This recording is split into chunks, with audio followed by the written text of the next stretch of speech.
Shalom and welcome back to Breslov campus. Insights a little bit regarding business investments.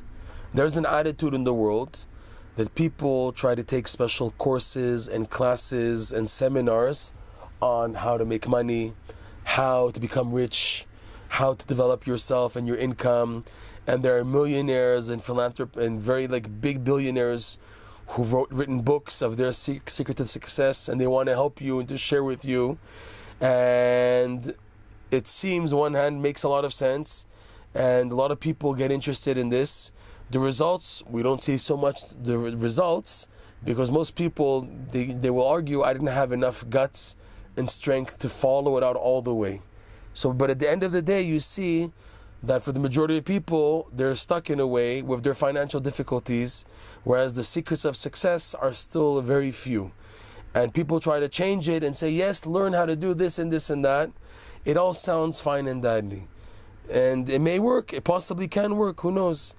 But in Judaism, the main key we are taught of financial sustenance, of succeeding, of wealth and everything, is only from Hashem, right? Man shall not live on bread alone. In other words, his sustenance is not on bread, but on the word of God. It's Hashem's decisions to make this guy a billionaire, a millionaire, a trillionaire, and not necessarily your efforts. The main key Rebbe Nachman teaches of wealth, and like the Gemara teaches also, is the act of tzedakah and chesed. These are keys more than anything else in the world to bring a person abundance and prosperity. And it's something that you can even test it out. Rebbe Nachman speaks about working on giving tzedakah allows you that other people work for you. You don't have to work anymore.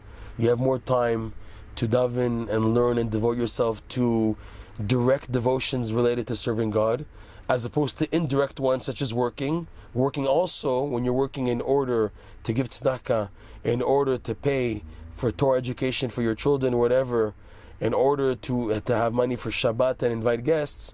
So it's an indirect mitzvah for sure, right? But there's more direct devotions where you're directly learning Torah, directly davening and everything.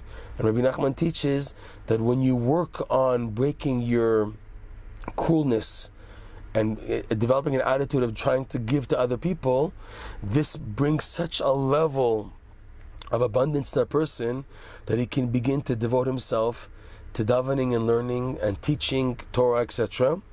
And other people do his work for him. And in Judaism, the bottom line is the secret for hatzlacha and success is following the guidelines of the Torah. The Torah has major guidelines of how to succeed, how to have parnasa. And sometimes a person will do everything right and still they're stuck in abject poverty. Like the Gemara teaches also that this is possibly because of a person's rectification and reincarnations, that he has to be in this reincarnation as a poor person. That's his tikkun, that's his rectification, to live his life in poverty, because he already lived a life in wealth, in enormous wealth. So this, believe it or not, is the main key. Meaning then, as a Jew, as a God-fearing, believing Jew, to spend time on all types of investment programs and this and that is not necessarily the key for success. It may work, it may not work. It's again using the laws of nature to use that to develop a good wealth. But as a Jew, we know that what goes much more farther and is much more guaranteed, and there is much more success at the end of the road, it's the Torah and Judaism's prescriptions of giving tzedakah, doing chesed, promoting good to fellow Jews.